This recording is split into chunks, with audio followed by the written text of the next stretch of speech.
Hey beautiful family, before I start, let me send an abundance of love from myself to whoever you are. Spending a lot of time out in space at the moment, shall we call it.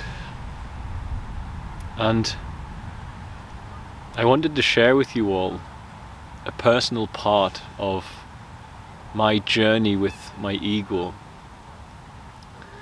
And I want to share that because I find more and more evidence in my daily life of the blockages of God's love in this world. And it's always coming from these small attributes that creep into the mind, but many of us don't realize are occurring. And we don't realize the significance, they seem so small. So speaking to you now, as a human being who has records of Spirit working through him, I cannot take ownership for the work that Spirit did through me and around me, and through the support and unconditional love, or unconditionally loving acts often, of persons who supported that vision that Spirit placed on me. I went to Tanzania blind. I was following the language of Spirit. Spirit was using synchronicity to lead me there. And of course the character inside me, the mental notion of who I am, it argued with that. It didn't want to do it. It doubted. It created reasons not to go. It procrastinated for a brief while, but in the most part the dominant aspect was Spirit, and I was following this language of synchronicity, which only happens by remaining present. And when you remain present in that non-dual state, Creator will come with the language of Spirit and bring you to a calling. And so I went on that calling, and I watched in absolute wonder as things lined up, and I watched in absolute wonder as from nowhere, from nothing, I arrive in Africa and I wind up with the land and a house and the structure of an NGO, and then people start coming forward and we end up with them supporting children in school, and it was all just happening. And I'm not speaking as John, I'm speaking as a human who has records of Spirit doing this with this body. And this is how it was. I didn't have any desire to do that. The desire, even going to Africa, I didn't have a desire to help children. I just went because Spirit had asked me to go, and I knew the language of Spirit by then, from spending all of my time alone in nature and seeking. But then arose a new ego, and I wonder, Guru Ramdas called it the false holy, where you think you have awoken, but then somehow the world dragged you back in, and then you get the false worldly. And what happened was I started to, in my arrogance and my pride, take responsibility for the work that Spirit was doing around and through me. And so I grabbed on to this and created an inward mental character, and that this character can only be based in pride and arrogance, and I was taking responsibility for the work. Now, however admirable the work might have been, this still creates a problem, and this becomes, as a Christian would call it, Satan's domain. It's a weapon of Satan. The pride of building that character means that you begin to walk by sight and not by faith. You start to lean on your own understanding and your own steam. And as a human being now, falling back into the contracted small mental character, now I'm in a position where I'm in fight or flight all of a sudden. Before, I'm in a position of expansive love. I know God's there and I can see Spirit opening doors where there were only walls. But now I've rebuilt the character and put pride and arrogance behind this, as if any of us can put any ownership on any of our life is the reality of it. The ego does that. It's broken. It's false. How are you beating your heart? How did you grow your body from child to man? How did you get in your body? How can we take then pride and ownership for our achievements in life? It's the arrogance of the ego, and it's a broken, polluted side of ourselves that strips us of our peace and our joy. And so it stripped me of my peace and joy, and for all I was still dedicated inside this character that I was going to help these children because God had asked me to, I became almost self-traumatized by what was going on because I couldn't cope, and I was pushing and pushing and pushing and forgetting that Spirit was there and Spirit would make this happen, and I needed to relax and get into that higher vibration so Spirit could manifest its will around me. Instead, I contracted into a small mental character with my pride, my arrogance, and I started getting into fight or flight. I've got to do this, I've got to do that, I've got to push, I've got to... And all of these things, much of my energy was wasted because the things I thought I was doing for good never manifest well because it wasn't Spirit's will. It was me trying to do it on my own. I was walking by sight, not by faith. And as this progressed, when you get into fight or flight like that, everything in your body goes wrong, and this is a weapon against you now. It's not that God's punishing you for doing it.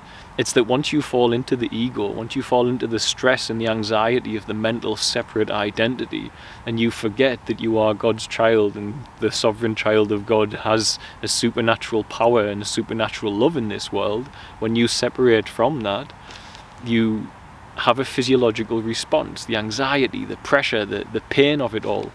Your immune system shuts down, and herein starts my problem with my health, because when you're in fight or flight, your body doesn't digest its food well, it doesn't deal with its immune response well, because it needs you to get away from danger.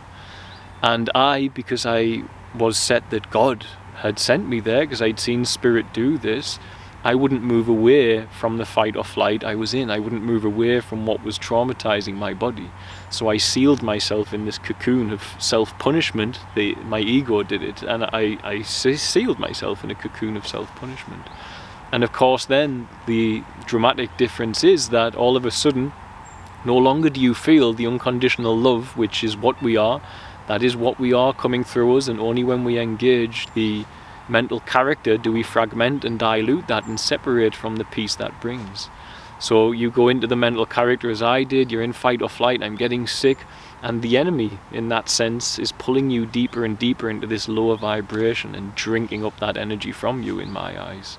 And as you pull into that lower vibration, now all of a sudden you don't feel the peace anymore. And so sin, in the traditional sense, the world, the pleasures of the world, the pleasures of the senses, become alluring. They become very, very tempting all of a sudden, because you are no longer in a high vibration and stable and peaceful.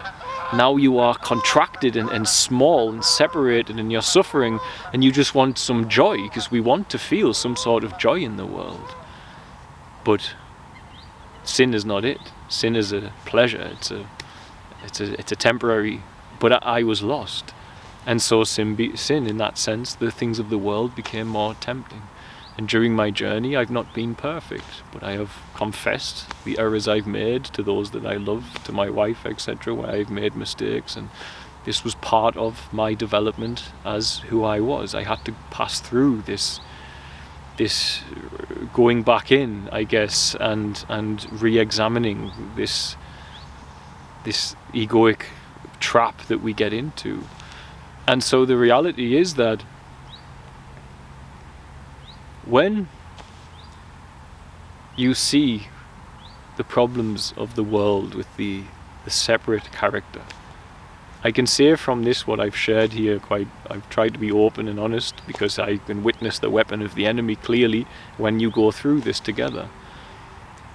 When you require the world to make you feel peace and contentment, when you require something from the world, when you require a stimulus of your senses, of your five senses, when you require pleasure to feel good, when you don't have such joy and stability in your life that you need pleasure to somehow satiate that, then a separation has occurred and you've gone into the mental identity.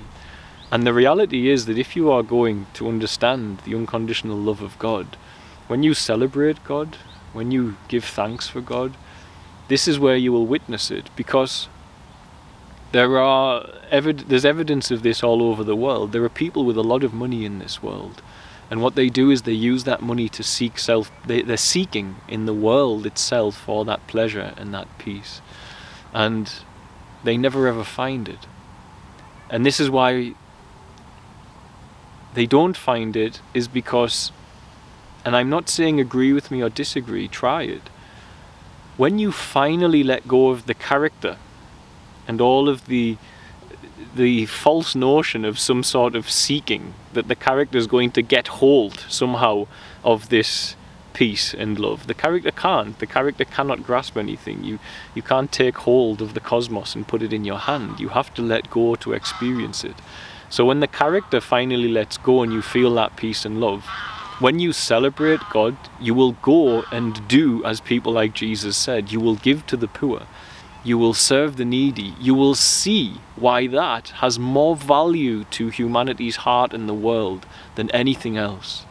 But when you still dwell inside the separate mental identity, when you still dwell inside that ego, you will, as the Bible says, you'll surrender it for your traditions.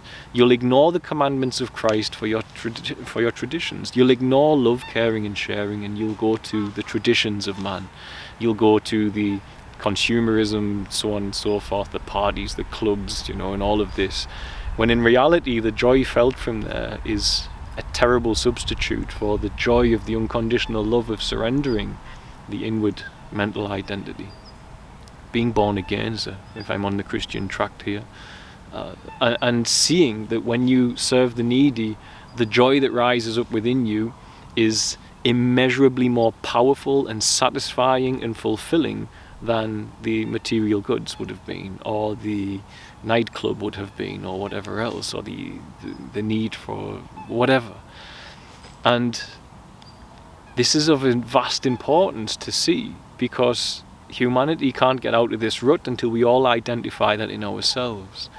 We look and we judge billionaires on a space race, but everybody's racing their own space race, trying to get the better life, the better this, the better that. And the reality is that what we are seeking is peace and contentment and happiness. And this is why we look at beauty like this behind me. And the beauty gives you a stillness. What the beauty does, it gives you a break from the character. It can be so overwhelming that you just stop, and the character stops, and its problems stop, and it gives you a break. It gives you a break from who you are. Well, it gives you a break from who you think you are, the mental character. And actually, when you see that beauty and you feel that love, you actually are entering back to who you are. Because the truth of the matter is, when the character goes away, the whole world becomes quite beautiful. Each individual person you meet becomes very beautiful. You see the light in them. And this is why we seek with the intellect, with the ego, the carnality, in the world for things to make us feel good. Because we forget, with pride and arrogance, that we're not responsible for any of it. We forget that we don't know how to understand it. We forget we can't control it. We think we can with science and so on, and we're heading to this point where we want to just grab and control. But there is benefits to these modalities, but when you surrender, when you understand the surrendered state, then you understand the true joy of life. You really do, because there's no necessity anymore in taking ownership. Look at what I've done as I did. Look at this brilliant stuff. Look at my organization. It's not anyone's organ. It's God's. It's Spirit's organization. Just as the human vehicle that we are belongs to Spirit in this world as well. And to be truly happy and away from this punishment and suffering of the separate mental identity and its constant seeking and destruction of the planet and one another, to try and get some energy, contraction, give me that, let me abuse this person to get some energy, instead of expanding love from within. And this all comes from that tricky thing, the ego. And why is the ego there? I have no idea. Man has tried to explain it many times, the fall of man, Lucifer, Satan, etc. But the oldest creation story on the planet is in Sumeria, the oldest recorded creation story, and it has all of the biblical aspects. It has Enkidu, which is clearly the story of Adam and Eve. It has Utnapishtim, which is clearly the story of Noah, and this predates the Bible immeasurably so. And it's speaking of the same problem, But in there, it says that a higher dimensional force, an alien species, came and created mankind. And two brothers, Enki and Enlil, said he created a slave. And the brother, Enki, said to Enlil, "What have you done? You've created a being that's neither alive nor dead." Well, I represent this as absolute a reality if you enter the mental character. When I was in Tanzania at first and spirit was through me, all of my senses were here in the present moment. It was a timeless experience. Everything about me was here now, vibrantly alive. As soon as I constructed a mental character, I was dead. I can see that path and that journey, and it's absolutely one of the best descriptions to describe the human vehicle if it enters into the clinging of a separate personal mental identity, or if it releases itself into the expanse of being here, now 100% present, vitally present with all of the senses, just here, receiving and embracing and allowing, when you do that, this unconditional love of God, which Christ spoke of, to come through you. And it will come through, and you will love for the sake of love, and it will energize you, it will satiate all of your needs, all of the reasons that you seek in the world, sexual pleasure, drink and drugs, all of these things, they just become such a bore in comparison to that unconditional love reverberating through you.